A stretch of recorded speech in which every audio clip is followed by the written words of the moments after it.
कविता में नई चेतना का की निर्मित, नई चेतना का सतत निर्माण उनके लिए केंद्रीय मूल्य था।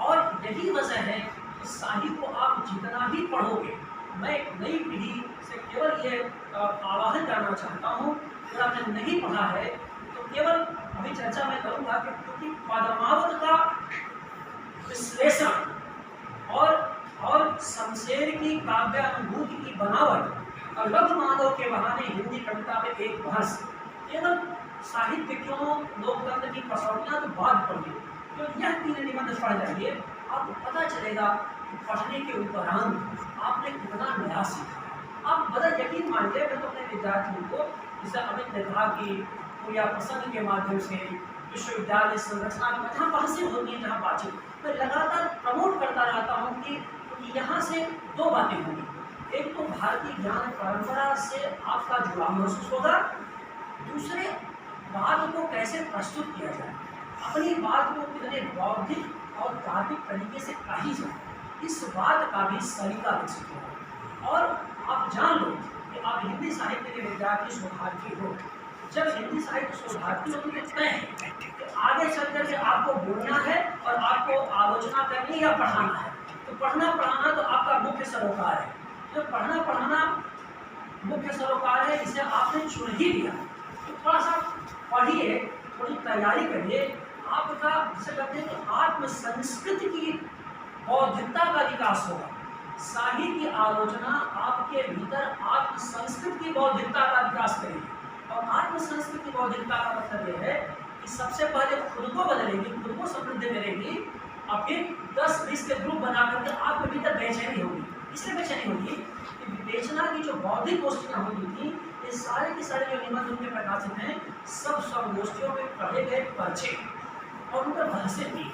तो कोई बहुत सारी बहुत ऑर्गेनाइज तरीके से किताब नहीं लिख रहे थे, वहाँ से बहस कर रहे थे, संवाद कर रहे थे, व्याख्यान दे रहे थे। उसको बाद उनकी पत्नी, उनके निधन के पश्चात उनकी पत्नी का बहुत बड़ा योगदान आज के दिन याद कर रहे हैं, अंचल लता शाही। उन्होंने एक पन्ने को बचा के रखा था, और अगर अंचल लता शाही यह काम न की होती तो शाही का तो मछली घर के अलावा कुछ भी न बचा, सब गायब हो गया। ये बहुत बड़ी बात है, और इतना दुर्लभ खजाने से हमारी नई पीढ़ी हम सब वंचित रह जाते, हम सब वंचित रह जाते। पढ़ने पढ़ाने की बात तो दूसरी। तो जो मैं आपसे कह रहा था कि जो तनाव को संतुलन और बौद्धिक सघनता, बौद्धिक सघनता क्या मतलब है? बौद्धिक सघनता का मतलब है साहित्य ने हर उस आरोपित औचित्य का विरोध किया जिसके बारे में कहा गया इसे मानो। तो साहित्य अपनी बौद्धिक सघनता को इस रूप में परिभाषित करते हैं, वह आरोपित औचित्य के खिलाफ जाते हैं। वो कहते भाई देखिए, मैं मानूंगा, लेकिन जब मेरी संवेदना, मेरी तर्क की कसौटी मुझे अपील करेगा। आप कह दोगे आप गुरु हो, आप शिक्षक हो, या आप कुछ भी बड़े आलोचक हो, और आपने कह दिया कि साहब ये मान लीजिए मैंने कहा कि आचार्य शुक्ल ने कहा, अब आचार्य शुक्ल ने कहा हम सम्मान करते हैं, लेकिन आचार्य शुक्ल की कही बात हर बात थोड़ी मैं मानूंगा। ये सीख भी साहित्य होती है, और ये सीख कहाँ से आती है? हमारे विद्यार्थी जानते हैं कि जो हमारी शास्त्र की परंपरा थी, उसमें बहसें होती थी, गुरु शिष्य से बहुत डिबेट्स होते थे। आपको पता है कि अभिनव गुप्त के पट्ट शिष्य हैं से 6 दिन, और अभिनव गुप्त रस ध्वनि सिद्धांत के प्रणेता, जिन्होंने ध्वनि और रस दोनों पर काम किया, नाट्य शास्त्र पर काम किया उन्होंने, और ध्वनियात्मक भूषण की पुस्तक की दोनों काम किया। 6वें जो उनके शिष्य थे वो आगे बढ़ गए, उन्होंने औचित्य सिद्धांत की निर्मिति कर दी, और ये कहा कि गुरुदेव आपने यह बात तो कही है कि उत्तम कविता रस ध्वनि से निर्मित होती है, उसको तो हम स्वीकार करते हैं, और उसके लिए कविता की श्रेष्ठता, लेकिन कहा कि दीर्घकालिक कविता के दीर्घकालिक उपस्थिति के लिए उस कविता में औचित्य का होना भी जरूरी है, उस सबलाइन का होना जरूरी है जो हर समाज उस पाठ में अपने लिए खोजे। ये जो औचित्य विचार चर्चा जो 6 दिन में किया, ये सोच लो 10वीं शताब्दी बहुत छोटी बात लगी होगी, लेकिन जिसे तुम लोग आलोचना की सामाजिकता कहते हो, समाज का ये साहित्य के समाज शास्त्र के बारे में पढ़ते हो, साहित्य के समाजशास्त्र की बुनियाद वही औचित्य सिद्धांत है। औचित्य का मतलब हर पीढ़ी रामचरितमानस का, पद्मावत का, कबीर का, राम की शक्ति पूजा का औचित्य खोजेगी और देखेगी कि उसमें उसके समाज का कितना स्वरूप व्यक्त है। इसका मतलब यह भी नहीं कि बार बार हम जो है चले जाएं पीछे और कहें कि नहीं नहीं पीछे का हिसाब किताब में हम आधुनिक हिसाब किताब करेंगे, ऐसा नहीं। साई कहते हैं संतुलन बना रखना चाहिए। हम यह भी नहीं कहेंगे कि तुलसी के को समझने के लिए, पद्मावत को समझने के सारे कुछ आधुनिक समय के विकसित किए जाए, लेकिन हम यह भी नहीं चाहते कि आधुनिक पुरुष को छोड़ करके हम पद्मावत या रामचरितमानस या किसी भी महान कृति का मूल्यांकन करते हैं। ये भी संभव नहीं है। कहने का आशय यह है कि जो औचित्य, जो सामाजिकता है, वह तो युगानुरूप होनी ही चाहिए। और आप देख लीजिए साहित्य ने भी कहा है, हम लोग इस बात को आपसे बताते हैं कि जो उत्तम साहित्य है, जो क्लासिक है, कालिदास से लेकर के रामविवेक निराला, मुक्तिबोध से लेकर के भूमि तक आप जिसको पढ़ाते हैं आप देख लीजिए, ये महान लोग हैं जो तब भी उतने ही पढ़े थे और आज भी उतने ही पढ़े, क्योंकि उनके युग की जो अभिव्यक्तियाँ उनके साहित्य में होती हैं, आज की हम आप भी उसके भीतर कहीं भी अपना चेहरा खोजते हैं, अपनी चेहरा पहचानते हैं। ये जो बौद्धिक सफलता है, यह आप देखेंगे कि ये बौद्धिक सफलता साहित्य की देन है। ये सब उन्होंने तनाव को संतुलन और बौद्धिक सफलता साहित्य ने क्वाइन किया था। और इस पर घंटों आप डिबेट कर सकते हैं, घंटों पर बहसें कर सकते हैं, उसके डिटेल्स में मैं नहीं जाऊँगा। इसी नाते कुंवर नारायण ने इनको याद करते हुए एक संदर्भ में लिखा है कि साहित्य की बहस धर्मिता सुकरात की संवाद धर्मिता की याद है। और ये कुंवर नारायण आपसे जानते हैं कि श्रेष्ठ भारतीय ज्ञान का पुरस्कार मिला है, महान तरीके से बना है। तो जो नचिकेता को संवाद को लेकर के सबसे बचाए होते हैं, तो कहने का ये है कि उनका उसे संवाद शैली की हमें याद, और कहते हैं कि उनके भीतर एक फकीर जिज्ञासा बेलौस साहस है। तो फकीर जिज्ञासा बेलौस साहस, यह जो बेलौस साहस है, मन की कह गुजरने की बात, और कह गुजरने की बात ये कि कोई अराजक तरीके से आपने कोई सूत्र दे, उसके पीछे तर्क है, सपोर्टिंग डॉक्यूमेंट्स। आप कुछ भी कहा करके साहित्य के सामने से गुजर नहीं सकते, सपोर्टिंग डॉक्यूमेंट लगाना पड़ेगा। जैसे भारत सरकार कहती है, विश्वविद्यालय कहता है सपोर्टिंग डॉक्यूमेंट लगाओ तब आरक्षण दे दो, तब ये सब बात है। तो जो सपोर्टिंग डॉक्यूमेंट, तो साहित्य की आलोचना हमेशा तार्किक और तार्किक बौद्धिकता के दायरे में विकसित तो होती है, लेकिन सपोर्टिंग डॉक्यूमेंट्स के साथ, बिना डॉक्यूमेंट्री एविडेंस के साहित्य कुछ भी नहीं है। यह जो प्रौढ़ विवेचन साहित्य करते हैं, यह साहित्य की देन है, और उस देन को आज हमें जरूर याद करना चाहिए। अब मैं बहुत सारी बातें, बहुत सारे सूत्र हैं, उन पर नहीं बात करूँगा, लेकिन साहित्य का योगदान क्या है, क्या योगदान है, दो बातें मैं कहना चाहता हूँ, और खास करके नई पीढ़ी को बताने के लिए, क्योंकि क्योंकि समझ में नहीं आता कि जायसी को शाही ने किस रूप में देखा, कैसे पढ़ा उन्होंने। तो